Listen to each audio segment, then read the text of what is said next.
Apprends tes enfants à faire face aux aléas de la vie pendant que tu sois encore en vie.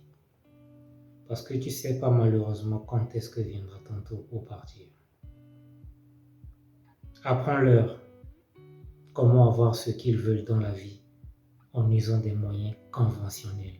Qu'ils tondent le gazon, entretiennent les fleurs de ton jardin, qu'ils nettoient tes chaussures, qu'ils font de la vaisselle, qu'ils nettoient ton véhicule tous les matins avant que tu ne sortes de la maison. Ou autre chose qui mérite l'argent de poche que tu leur donnes tous les mois.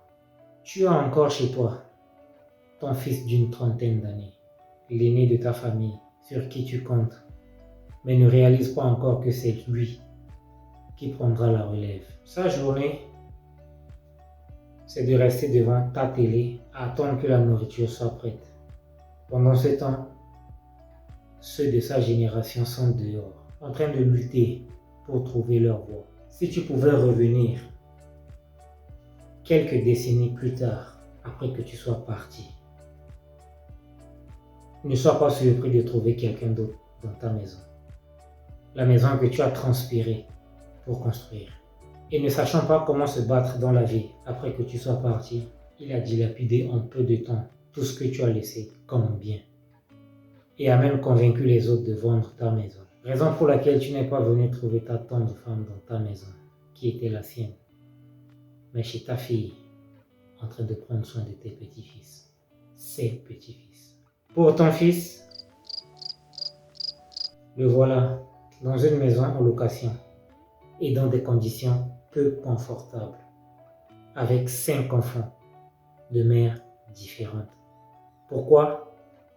Parce qu'il n'a pas su gérer sa part d'héritage. Et c'est en ce moment-là que tu diras, je n'ai pas rendu service à mon fils. Si je pouvais revenir en arrière, mais hélas, c'est déjà trop tard. N'apprends pas à tes enfants à demander du poisson, mais à pêcher par eux-mêmes le poisson qu'ils ont envie de manger. Sinon, ils grandiront à l'idée de toujours demander du poisson s'ils ont envie d'en manger. Si aujourd'hui tu ne vis plus dans la maison de tes parents, leurs grands-parents, c'est parce qu'ils t'ont transmis une certaine valeur. Tu te dois de la pérenniser en les transmettant à ton tour à tes enfants. Tes parents, qui sont leurs grands-parents, ne sont plus, mais tu es encore là. Tu as su tirer ton épingle du jeu. Transmets-leur ce que tu as appris d'eux. Le comble de tout ça, je ne sais pas si tu en fais partie. Certains parents disent qu'ils ne veulent pas que leurs enfants souffrent. Alors dis-moi, as-tu déjà vu une femme qui refuse d'accoucher alors qu'elle est en pleine phase de travail? Parce que la douleur est insupportable.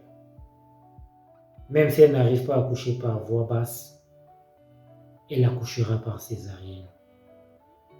Et l'instant qui précède la sortie du bébé est appelé délivrance. S'il y a un terme que je ne connais pas, alors merci de me laisser en commentaire. Ce dont tu refuses pour tes enfants, comme souffrance, n'est qu'un passage obligatoire pour toute personne qui aspire à une stabilité plus tard. Et ce n'est que passager. Parce que certaines leçons de la vie ne s'apprennent pas. Et d'être vécues pour être apprises plus tard. Tu es un lion, n'élève pas tes enfants comme un chat. Prépare-les à ta relève. Si la vidéo t'a édifié, alors je t'invite à liker, à commenter et surtout à la partager. Elle pourrait aider quelqu'un dans ton entourage. Aussi, n'oublie pas de me laisser en commentaire depuis quel pays tu me suis, afin que je puisse te faire un coucou la prochaine fois. Il me reste à te souhaiter de passer une excellente journée et à la prochaine pour une nouvelle capsule.